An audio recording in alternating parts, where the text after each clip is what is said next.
So hello dear students, in this video we are going to discuss about one question of buyback. Question number 4A जैसे आप लोग देख सकते हो, ये TY BAF को 2022 के एग्जाम में पूछा हुआ क्वेश्चन है, मतलब लास्ट ईयर के एग्जाम में। जैसे आप लोग यहाँ पे देख सकते हो, following is the balance sheet of Amai limited non listed company. तो ये नॉन लिस्टेड है, कुछ ज़्यादा फर्क नहीं पड़ता। एज ऑन 31 मार्च 2012 उसका बैलेंस शीट आपको दिया है। बैलेंस शीट में लिखा है 10,000 इक्विटी शेयर्स, एक शेयर है 100 रुपीज़ का, तो 100 रुपीज़ होता है उसका फेस वैल्यू। 10 लाख अमाउंट आएगा। 5,000 10% प्रेफरेंस शेयर्स ऑफ ₹10 ईच, उसका अमाउंट आएगा 5 लाख। उसके बाद सिक्योरिटीज़ प्रीमियम दिया है, कितना है securities premium 2 lakh. Everybody know securities premium is a non divisible profit, general reserve is a divisible profit and profit and loss account is also a divisible profit. अगर ये क्या है आपको पता नहीं चल रहा है तो आप लोग इंट्रोडक्शन का वीडियो देख सकते हो। उसके बाद क्वेश्चन में दिया है 8% debentures, it is your debt. Debt में दो चीज़ें आती है, सिक्योर्ड एंड अनसिक्योर्ड लोन्स। तो डिबेंचर्स आएगा डेट में।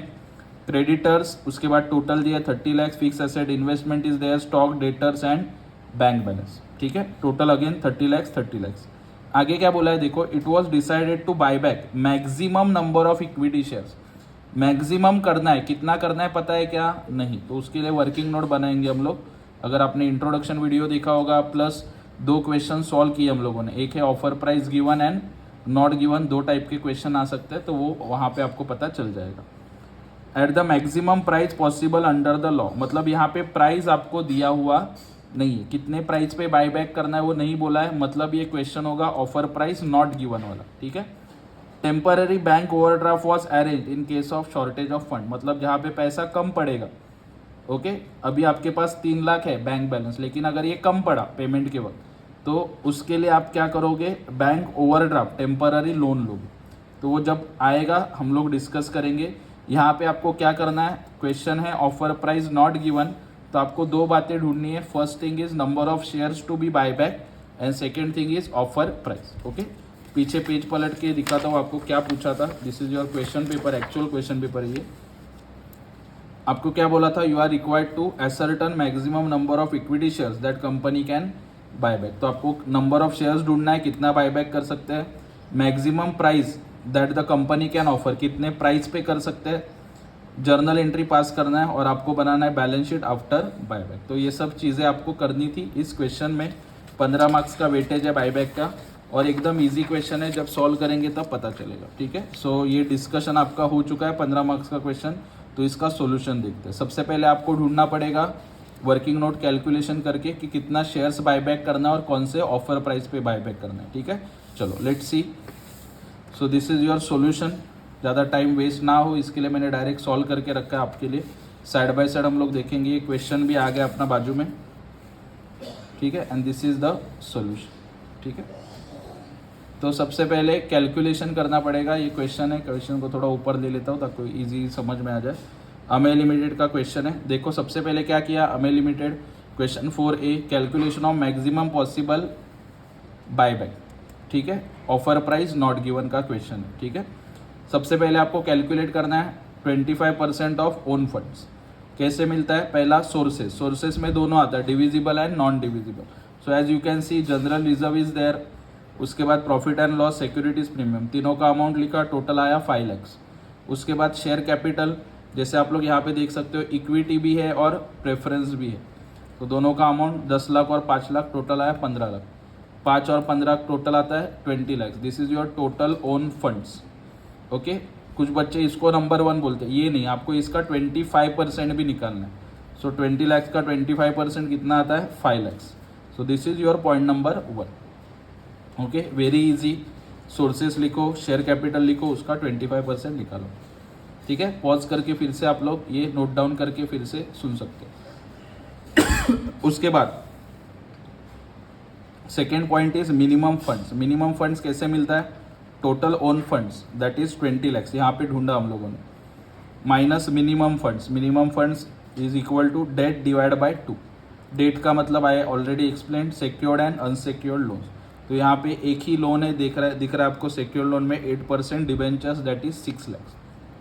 6 लाख डिवाइड बाय 2, तो यह आएगा 3 लाख। 20 में से 3 गया, कितना आया? 17 lakh. So this is your point number 1 and point number तो क्विकली नोट डाउन कर लेना, ठीक है। ऑलरेडी ये एक्सप्लेनेशन मैंने ऑलरेडी एक वीडियो में किया हुआ है, वीडियो देखोगे आपको अपने आप समझ में आ जाएगा। ओके, उसके बाद थर्ड पॉइंट की तरफ बढ़ते हैं अभी हम लोग।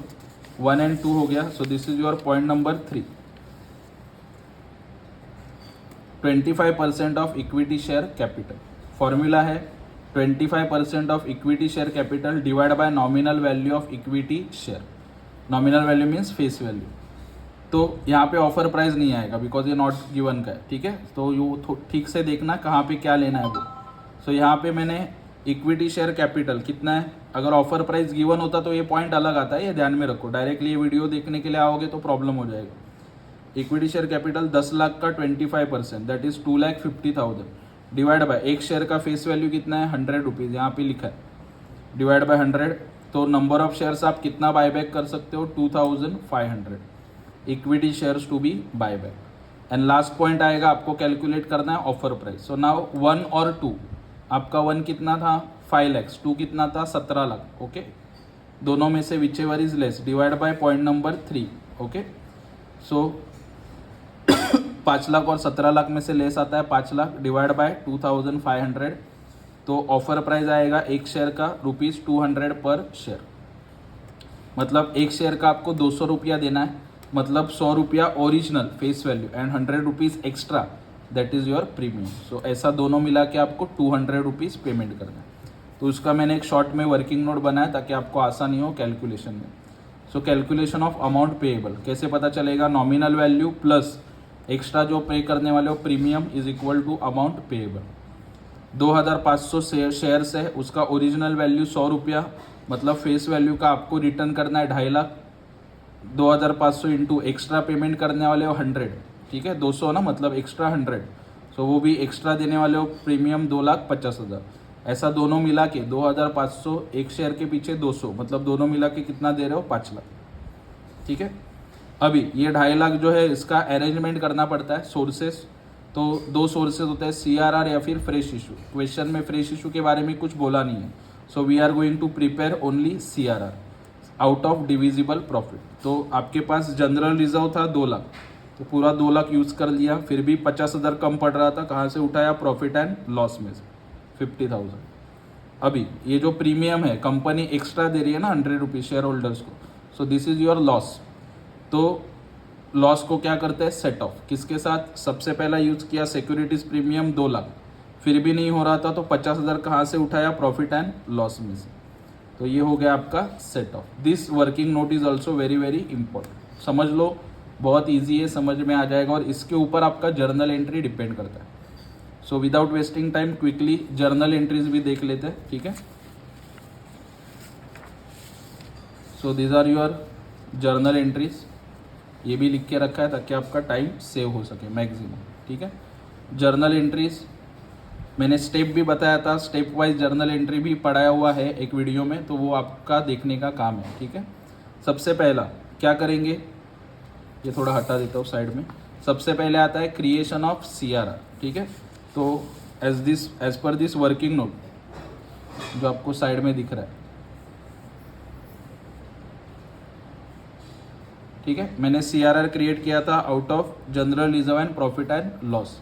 सो general reserve account debit, profit and loss account debit to CRR account. Okay, exam में फुल फॉर्म लिखना capital redemption reserve being CRR created, simple narration लिखना है। 2 लाख उठाया था देखो जनरल रिजर्व से और 50,000 प्रॉफिट एंड लॉस, ऐसा मिला के CRR क्रिएट किया 2,50,000 का, वेरी इजी, ठीक है। उसके बाद अगला recording amount payable. Okay, recording amount payable का 3 लाइन का एंट्री आएगा, equity share capital account debit, premium on buyback of equity share account debit to equity share holders account. Okay, being amount payable recorded. So this working note यहाँ पे देखा 2,50,000, 2.5 lakh nominal value, 2.5 lakh premium, दोनों मिला के 5 लाख, ठीक है। अगला वर्किंग नोट, ये जो प्रीमियम ऑन बायबैक है सेट ऑफ करना है, वेरी इजी। ये डेबिट में है, सेट ऑफ करने के लिए किधर लिया क्रेडिट में, और जिसके साथ सेट ऑफ किया वो डेबिट में।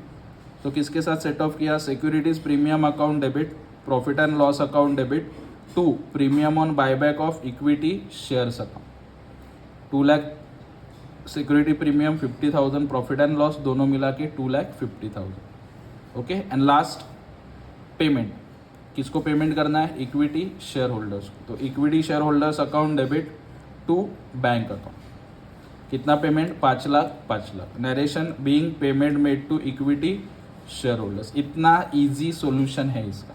ओके, पहले कैलकुलेशन करो, बाद में जर्नल एंट्रीज लिखो। Very very easy. पॉज करो, ओके, इसको लिखो, प्रैक्टिस करो। अभी इसके बाद लास्ट में एक चीज़ उसने और पूछी है, that is balance sheet, but that balance sheet is after buyback. ठीक है, चलो। So this is balance sheet after buybacks. Time save करने के लिए मैंने पहले से लिख के रखा है, जैसे आप लोग देख सकते हो, बैलेंस शीट आफ्टर बायबैक। और अगर 15 मार्क्स का क्वेश्चन आया, कम से कम 5 मार्क्स तो 5 या 4 मार्क्स तो बैलेंस शीट को रहेगा। पर्टिकुलर शेड्यूल एंड रुपीज, आपको पता है डायरेक्ट हम लोग कुछ भी नहीं लिख सकते, तो उसके लिए हम लोग को बनाना पड़ता है notes to accounts, already prepared है। ठीक है, सो पर्टिकुलर शेड्यूल रुपीज, सबसे पहला नंबर 1 इक्विटी एंड लाइबिलिटीज, उसमें पहला आएगा number 1 share holders funds. Share capital, share capital के लिए बनाया मैंने शेड्यूल नंबर 1, तो यहाँ पे आप लोग नीचे देख सकते हो। शेयर कैपिटल में क्या आएगा? Equity share capital. ओके, पहले देखो कितना शेयर्स था, 10,000 इक्विटी शेयर्स था। 10,000 में से आपने बायबैक कितना किया? 2,500। तो 10,000 में से 2,500 गया, तो बचेगा कितना? 7,500 इक्विटी शेयर। से आपको ध्यान में रखना है, बायबैक का मतलब शेयर होल्डर का पैसा रिटर्न कर दिया, तो वो फिर से नहीं आएगा। सो 7,500 इक्विटी शेयर्स इंटू 100 ईच, तो अमाउंट आएगा 7.5 लाख। उसके बाद 10% प्रेफरेंस शेयर कैपिटल, इसको कुछ नहीं किया, जैसा था वैसे ही आएगा 5 लाख। सो टोटल आता है 12,50,000। ठीक है, देखो ऊपर लिखा है शेयर कैपिटल 12,50,000। उसके बाद reserves and surplus schedule number 2, तो पहले का कुछ भी नहीं आएगा। देखो security premium, general reserve, profit and loss तीनों यूज हो चुका है। ठीक है, तो नया रिजर्व जो क्रिएट किया, कैपिटल रिडम्पशन रिजर्व, उसको बोलते हैं CRR। तो ये CRR आएगा 2,50,000, बाकी कुछ नहीं आएगा। ठीक है, रिजर्व्स एंड सरप्लस, बाकी का सब रिजर्व हम लोगों ने यूटिलाइज कर दिया। उसके बाद नंबर 2 नॉन करंट लाइबिलिटीज, उसमें LTB means long term borrowings, उसके अंडर आएगा secured loans 8% debentures, that is 6 lakh. इसको भी कुछ चेंज नहीं किया हम लोगों ने। Third point is current liabilities, उसके लिए शेड्यूल बनाया, शेड्यूल नंबर 3। ठीक है, देखो शेड्यूल में क्या लिखा है। Third point is current liabilities, creditors 4 lakh पहले से था क्वेश्चन में। बैंक ओवरड्राफ्ट, अगर आपने क्वेश्चन के स्टार्टिंग में ध्यान से सुना होगा, बैंक उसने बोला कि पैसा कम पड़ रहा है तो ओवरड्राफ्ट क्रिएट करो। तो जैसे आप लोग यहाँ पे देख सकते हो, यहाँ पे आपके पास बैंक बैलेंस कितना था? 3 लाख, और आपको पेमेंट करना था 5 लाख, मतलब आपको शॉर्टेज कितना पड़ेगा? 2 लाख का। तो ये 2 लाख का शॉर्टेज देखो यहाँ पे मैंने दिखा है। 3 लाख बैलेंस था, 5 लाख पेमेंट किया, शॉर्टेज हो रहा था 2 लाख। इसको निगेटिव में नहीं लिखना है, ये समझने के लिए मैंने उल्टा लिखा है। सो 2 लाख का बैंक ओवरड्राफ्ट आएगा। सो टोटल आया 6 लाख, जो यहाँ पे मैंने लिखा।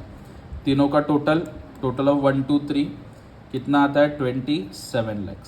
ठीक है, तो ये इक्विटी एंड लाइबिलिटीज आपका कंप्लीट होता है। सेकेंड साइड आता है एसेट। एसेट में देखो नॉन करंट एसेट्स, उसमें फिक्स्ड एसेट्स का अमाउंट है 20 लाख, ऑलरेडी क्वेश्चन में दिया था, वही कॉपी किया। उसके बाद non current investment 1 lakh. Okay, कुछ नया नहीं है, जैसा क्वेश्चन में लिखा था वैसे लिखा है। Second point is current asset, तो उसके लिए बनाया मैंने शेड्यूल नंबर 4। ठीक है, देखो यहाँ पे फिक्स एसेट इन्वेस्टमेंट जैसा था वैसे लिखा। करंट एसेट्स में 2 चीज़ें, स्टॉक एंड डेटर्स, तो उसके लिए शेड्यूल बनाया। ठीक है, देखो स्टॉक एंड डेटर्स 2,50,000, 3,50,000, टोटल आया 6 लाख।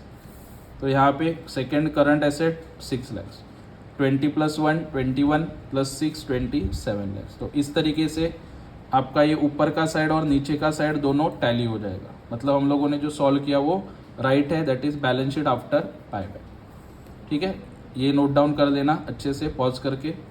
प्लस उसके बाद आपको नोट डाउन करना है ये नोट्स टू अकाउंट। इतना सब अगर आपने कर लिया तो आपको 15 मार्क्स इजीली मिल जाएंगे, which is very easy to get. इतना ज़्यादा डिफिकल्ट नहीं है। देखो मैंने लगभग 15-16 मिनट में क्वेश्चन आपको सॉल्व करके दिखाया।